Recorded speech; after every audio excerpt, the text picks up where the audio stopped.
Pernahkah kamu merasa kesal saat harus membayar pajak? Atau bertanya-tanya, untuk apa sebenarnya uang pajak yang kita bayarkan itu? Mungkin kamu berpikir, pajak adalah penemuan modern yang memberatkan.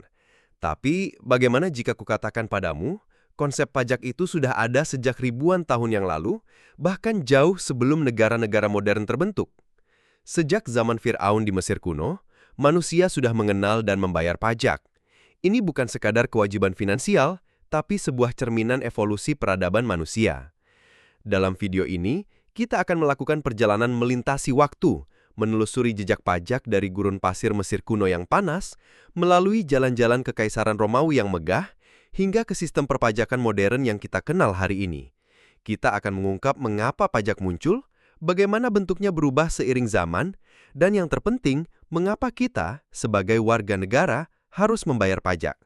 Bersiaplah untuk sebuah kisah yang akan mengubah pandanganmu tentang pajak dari sekadar beban menjadi fondasi peradaban. Mari kita mulai. Mari kita kembali ke masa lalu, sekitar 5.000 tahun yang lalu, di peradaban Mesir kuno yang megah.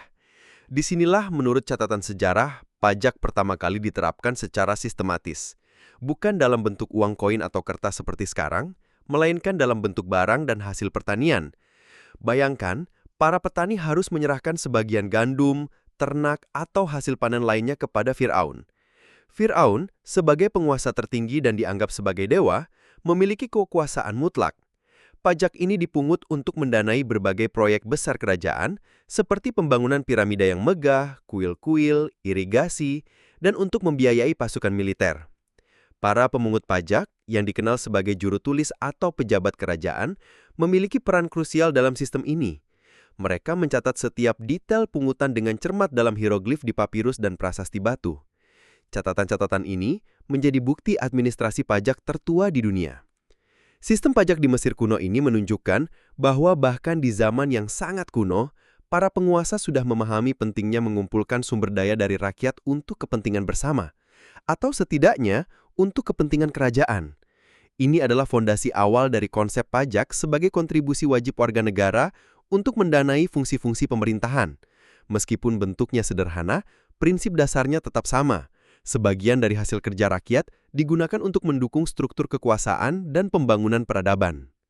Tidak hanya di Mesir, peradaban kuno lainnya juga mengenal sistem pajak. Di Mesopotamia misalnya, bangsa Sumeria yang dikenal sebagai salah satu peradaban tertua di dunia, juga mempraktikkan pungutan pajak.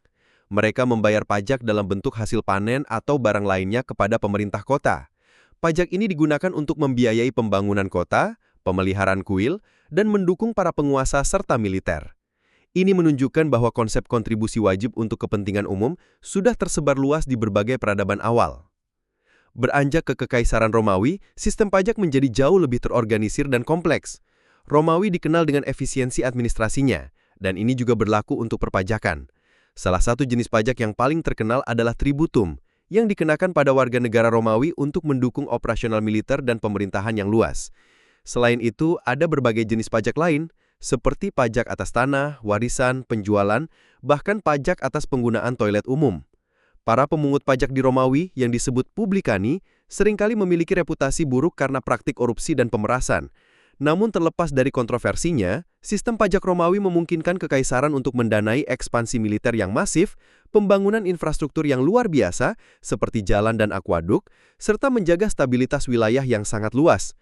Ini membuktikan bahwa pajak adalah tulang bangun bagi keberlangsungan dan kejayaan sebuah kekaisaran besar. Di Nusantara, konsep pungutan atau upeti sudah ada sejak zaman kerajaan-kerajaan kuno. Namun sistem pajak modern mulai diperkenalkan secara sistematis pada masa penjajahan Hindia Belanda. Pada awal abad ke-19, Gubernur Jenderal Toha Stamford Raffles memperkenalkan sistem pajak tanah atau land rent system di Jawa. Sistem ini mewajibkan para petani untuk membayar pajak berdasarkan luas tanah yang mereka garap, menggantikan sistem feodal yang berlaku sebelumnya. Tujuannya adalah untuk meningkatkan pendapatan kolonial dan mendorong ekonomi uang. Namun, masa yang paling kelam dalam sejarah perpajakan di Indonesia adalah era kultur sistem atau tanam paksa yang diberlakukan oleh Gubernur Jenderal Johannes van den Bosch pada tahun 1830. Pajak tidak lagi hanya dalam bentuk uang atau hasil bumi, tetapi juga dalam bentuk kewajiban menanam tanaman ekspor tertentu dan menyerahkan sebagian hasilnya kepada pemerintah kolonial. Kebijakan ini memicu penderitaan luar biasa bagi rakyat Indonesia karena eksploitasi yang berlebihan. Setelah tanam paksa dihapuskan, pemerintah kolonial mulai memperkenalkan sistem pajak yang lebih modern, termasuk pajak penghasilan yang dipungut dari individu dan perusahaan meskipun masih disesuaikan dengan kepentingan kolonial. Setelah Indonesia merdeka pada tahun 1945, sistem perpajakan menjadi tulang bangun pembangunan negara. Pajak tidak lagi untuk kepentingan penjajah, melainkan untuk mendanai pembangunan infrastruktur, pendidikan, kesehatan, dan berbagai program sosial untuk mengurangi kemiskinan dan kesenjangan. Puncaknya, pada tahun 1983, Indonesia melakukan reformasi besar-besaran dalam sistem perpajakan, memperkenalkan undang-undang perpajakan modern yang menjadi dasar sistem pajak kita sampai saat ini. Ini adalah bukti bagaimana pajak bertransformasi dari alat penindasan menjadi instrumen vital untuk kemajuan bangsa. Setelah menelusuri sejarah panjang pajak, kini kita sampai pada pertanyaan krusial. Mengapa kita harus membayar pajak di era modern ini? Jawabannya sederhana, namun fundamental. Pajak adalah tulang punggung pembangunan dan keberlangsungan sebuah negara.